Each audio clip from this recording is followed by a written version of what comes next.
Bienvenue sur Indépendante et Authentique, le podcast pour booster ton état d'esprit et ton entreprise.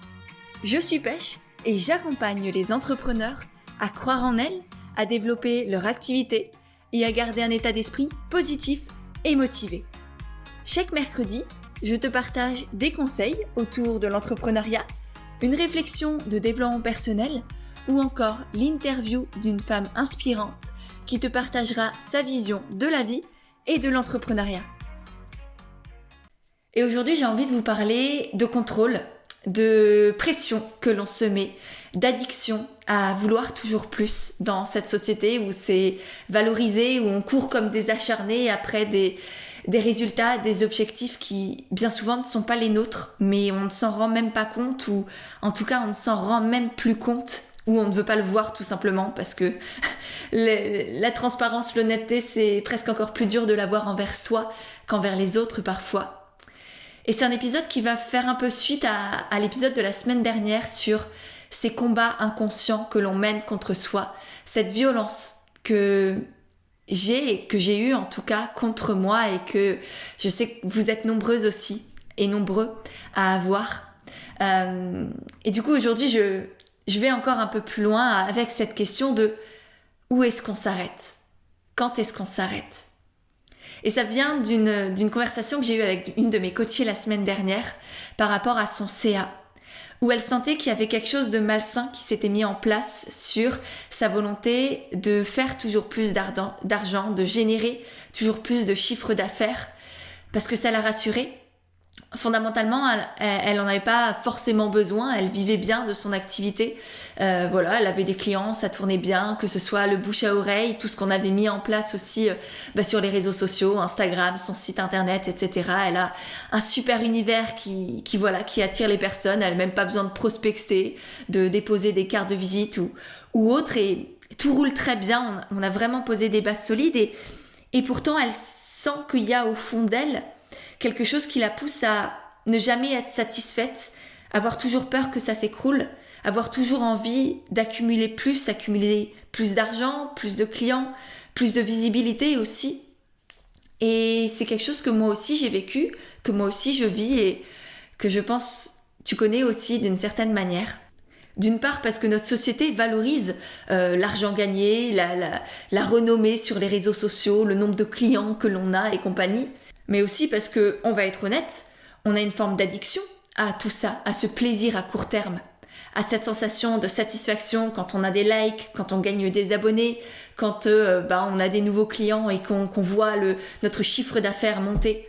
Moi, je me souviens, quand je me suis lancée le premier mois, j'avais le SMIC. Le deuxième mois, j'avais un peu plus. Au bout de 6 mois, je devais avoir 2 500 €. Au bout d'1 an, j'avais dépassé les plafonds de la micro-entreprise. Et il y a une sorte, vraiment, je sentais aussi que c'était malsain. En même temps, un plaisir, c'était pas une joie. La joie est beaucoup plus douce, beaucoup plus simple que ça, à mes yeux, à moi en tout cas. Mais c'était vraiment du plaisir, du kiff, de l'adrénaline en fait, de voir cet argent arriver. Et en même temps, il y a, en tout cas moi, dans mes valeurs, dans ma vision et dans ce que je veux vivre à l'intérieur de moi, il y avait quelque chose de malsain parce qu'en fait, c'était toujours plus et cet argent en soi, oui, je sais à quoi il me sert. Aujourd'hui, j'ai une équipe super, ça me permet de contribuer, de moi, dans ma consommation personnelle, d'aller chez des petits producteurs, des petits créateurs, d'aller au marché, d'acheter des produits bio et compagnie, de faire des dons à des assos, etc. Mais en soi, l'argent pour l'argent ne sert à rien. Et à ce moment-là, je savais au fond qu'il y avait un peu de ça, de l'argent pour l'argent, juste parce que c'est bien vu en fait. Et parce que ça me procure ce kiff à court terme et que ça comble quelque chose en moi. Sauf que tout ça, déjà le court terme, quand on est entrepreneur, c'est très vicieux. Parce qu'on tombe vite dans ces actions à court terme, que ce soit dans le contenu qu'on propose, dans les offres que l'on lance, dans la manière dont on accompagne nos clients. Si on a juste une vision court terme en mode je veux de l'argent, j'économise beaucoup, je vais très vite, souvent il y a un retour de bâton sur le long terme parce qu'on n'avait pas investi en soi, parce qu'on a voulu un peu trifouiller les trucs et du coup en fin de compte, on n'a pas des bases solides, on n'a pas des réseaux sociaux qui nous conviennent, on n'attire pas les bonnes personnes. Et du coup, ça crée un truc pas très sain, pas très bon et surtout qui va s'écrouler très très vite. Donc c'est pour ça que c'est important d'investir en soi, de faire les choses bien, de ne pas placer l'argent au-dessus de tout, mais vraiment de prendre conscience que par exemple un investissement dans une formation, un accompagnement, un coaching, etc., en fait c'est de l'argent gagné parce que bien souvent c'est aussi là pour ça, pour vous permettre de générer de l'argent, plus d'argent ou en tout cas autant que vous le souhaitez. Et en même temps, ça vous apporte beaucoup plus que ça et ça vous permet de gagner du temps, de gagner de l'énergie. Et en fait, il faut se rendre compte que souvent, inconsciemment, on place l'argent au-dessus de tout en termes de ressources que l'on a. D'ailleurs, pour ça, je te renvoie au podcast que j'ai fait sur les 4 ressources de base de la vie. Tu as le lien directement dans les notes de cet épisode. Comme ça m'évitera de tout le refaire parce qu'il est vraiment fondamental. Donc voilà, l'idée, c'est vraiment de replacer l'argent en dessous de notre temps parce que notre temps c'est notre vie et donc à mes yeux en tout cas et c'est vraiment ce que je vois autour de moi des entrepreneurs qui réussissent, qui sont bien, qui sont posés, qui sont sereins, c'est prendre conscience que leur temps de vie vaut tout l'or du monde, vaut tout l'argent du monde et que voilà, c'est important d'utiliser notre argent pour gagner du temps, gagner de l'énergie, faire des choses qui nous font kiffer, être entouré de personnes qui nous élèvent, qui nous soutiennent et pas grappiller de ci, de là, chercher à faire des économies constamment. Et pour revenir à nos moutons, pas non plus chercher le plaisir à court terme constamment. Parce que tout ça, ça nous fait entrer dans des cercles vicieux où on ressent pas vraiment de gratitude, pas vraiment de fierté, juste cette addiction comme quelqu'un qui se remplit de nourriture ou qui est addict à l'alcool, à la cigarette, aux soirées, au sexe, à je ne sais pas quoi. Parce qu'en fin de compte, on vit jamais dans l'instant présent, on est toujours focalisé sur le passé pour éviter de revivre peut-être des expériences passées qui nous ont fait du mal, qui nous ont fait souffrir, que ce soit des expériences de manque d'argent quand on était petit, que ce soit du manque de reconnaissance qui nous pousse à chercher la reconnaissance à l'extérieur, avec ses likes, avec ses clients, avec ses félicitations, que ce soit sur le manque d'estime de soi, où là on va aller chercher à accumuler des diplômes, des formations, parce qu'on ne voit pas la valeur qu'on a, on ne voit pas notre singularité, on ne sait pas à quel point c'est immense déjà qui l'on est. Et donc tout ça, on essaye de le combler en se rassurant. Et pareil, pour le futur, les peurs du futur, la peur de ne pas y arriver, la peur de manquer d'argent dans le futur, la peur d'être jugé, de réussir ou d'échouer. Et donc tout ça, dès qu'on se fait emporter en fait, que ce soit par les injonctions de la société, par les stéréotypes, par l'identité que l'on s'est créée, ou par toutes ces peurs qui forcément sont là, sont normales, mais par contre, c'est important de pouvoir prendre du recul sur elles, de dézoomer un peu, de les apaiser, de s'enlever aussi cette pression que l'on se met pour reconnecter à ce qui est vraiment vrai, à ce qui est vraiment juste, à la juste mesure en fait. Quel est mon équilibre? Quelle est mon harmonie? De quoi j'ai réellement envie? De quoi j'ai réellement besoin? En termes d'argent, en termes de clients, en termes de visibilité. Est-ce que je préfère tout donner et me dédier à mon entreprise et m'oublier constamment pour être validée? Ou est-ce que je préfère créer une vie qui me ressemble vraiment, où je suis alignée avec mes valeurs, où j'ai du temps pour ce qui compte pour moi? Et ça peut être choisir en conscience mon activité parce que mon entreprise me fait vibrer, que j'ai plein de projets et que c'est ça que je veux mettre au cœur de ma vie. Et c'est complètement ok. Et si l'argent est votre motivation, c'est complètement ok.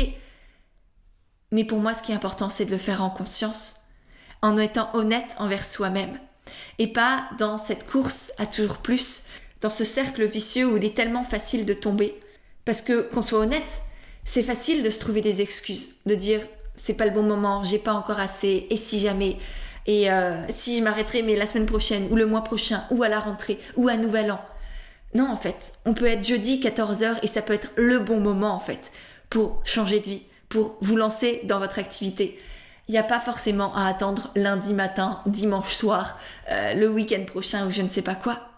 Et je crois qu'au fond, si je suis honnête dans mes expériences de vie, et là par exemple je le vois avec cette nouvelle vie que j'ai décidé d'avoir, cet emménagement, enfin ce déménagement, ce nouvel emménagement avec mon compagnon, les nouveautés aussi que j'ai instaurées dans mon activité, tout ce qui va arriver aussi pour le podcast. Il y a beaucoup de choses qui vont changer d'ailleurs avec lui, Vous verrez, je pense que ça va arriver très très vite parce que là je sens que ça brûle à l'intérieur et que j'ai trop attendu justement. Je me suis trop trouvé d'excuses. Et du coup ce que je disais c'est que le plus dur c'est pas de changer, c'est de reconnaître que c'est nécessaire de changer, que c'est nécessaire là d'arrêter, de transformer quelque chose, qu'on a évolué, qu'on n'est plus la même qu'avant. Et je pense que vraiment le plus dur c'est pas à l'extérieur que ça se passe, mais c'est vraiment à l'intérieur. C'est comme toujours, c'est dans notre esprit, c'est dans les croyances que l'on se crée, c'est dans les histoires que l'on se raconte à notre sujet, que tout s'imagine, que tout se construit et que c'est ça qui va être matérialisé dans le concret, dans notre environnement direct. Et c'est pour ça que c'est tellement important aussi d'avoir conscience de ces croyances, d'avoir ce dézoom, cette métacognition aussi qu'on développe en coaching, parce que c'est en se voyant faire, en se voyant être, que l'on peut aussi décider, ok, je continue ça, et parfois accepter ça c'est malsain pour moi. Là je suis en train de me combattre, je suis en train d'être violente envers moi. Et encore une fois, je te renvoie à l'épisode de podcast de la semaine dernière à ce sujet qui est dans les notes de l'épisode également.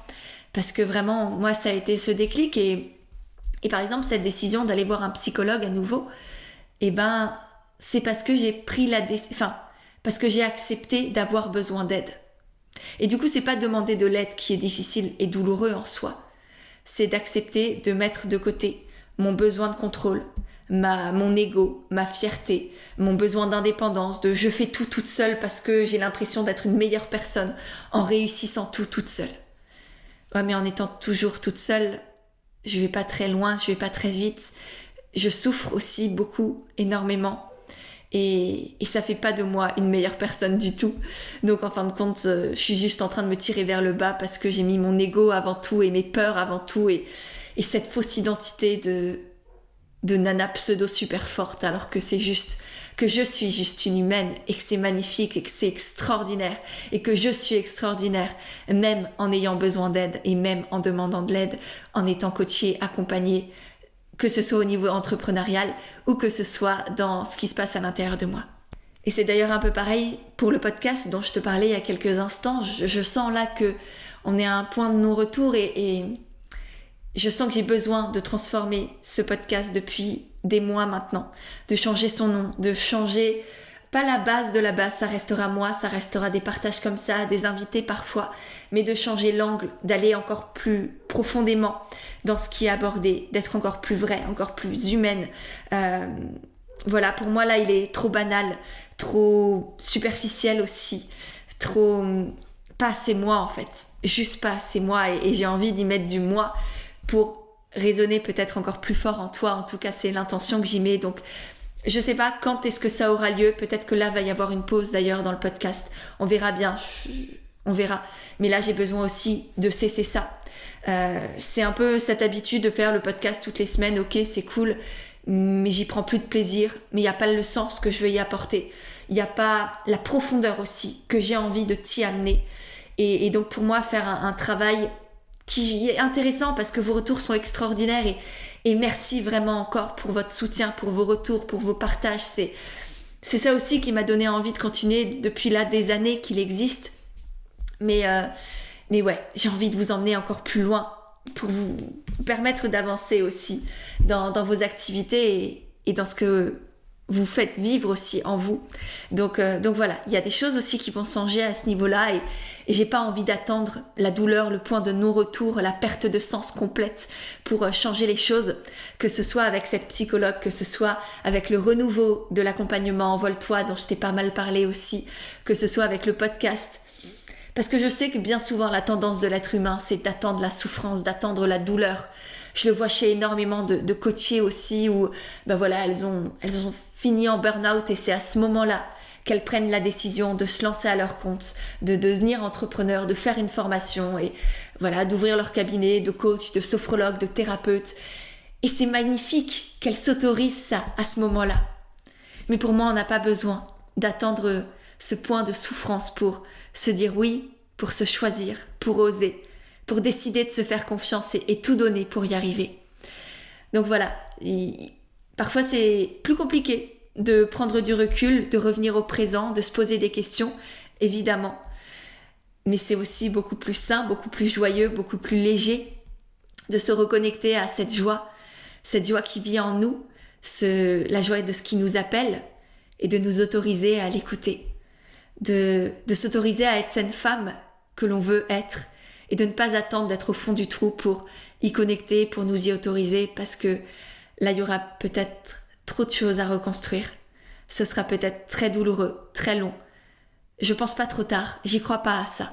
Donc je pense que c'est jamais trop tard, mais qu'on a le droit de se faciliter la vie aussi, qu'on a le devoir presque de s'offrir le meilleur, de choisir le meilleur pour soi et de l'assumer, parce que on y a tous le droit, et c'est pas juste un droit de mérite, c'est un droit de base, de naissance inaliénable, mais c'est à nous de nous le donner, de nous y autoriser et de tout faire pour le toucher, pour y connecter. Donc voilà, j'espère que ce podcast t'aura plu, t'aura fait du bien, t'aura apaisé peut-être, voire t'aura donné envie de lancer ton projet, d'arrêter de courir vers un objectif qui ne te ressemble pas, de cumuler les peurs, les doutes, les formations, l'argent. Voilà, de prendre du recul sur ce que tu crées en toi et pour toi, sur ce vers quoi tu cours. Parce que oui, avoir des projets, vouloir plus, c'est beau, c'est bien, ça donne du sens à la vie, ça donne des objectifs, de l'espoir. Et on en a besoin, l'humain a besoin de sens et d'espoir. Mais un espoir qui est juste, qui est sain, qui a du sens pour toi. Donc voilà, reconnecte-y toi, c'est peut-être le signe dont tu avais besoin, je ne sais pas. Et moi j'ai hâte d'avoir ton retour, de savoir si cet épisode t'a plu. Tu peux m'envoyer un message sur Instagram, faire une story aussi pour partager le podcast en même temps. Ce sera une magnifique manière de me soutenir, de le partager à d'autres, que ça pourrait aider aussi. Je t'invite également à aller voir dans les notes de l'épisode les 2 podcasts dont je t'ai parlé sur ce combat inconscient que l'on mène contre soi, sur les 4 sources de la vie aussi. Je te mettrai également le guide offert pour développer. Si tu te lances dans l'entrepreneuriat, il devrait énormément t'aider. Et puis sur ce, j'ai hâte d'échanger avec toi. Je te remercie de m'avoir écouté jusque-là. Et je te dis à tout de suite sur Instagram et à mercredi prochain pour un nouvel épisode d'Indépendante et Authentique.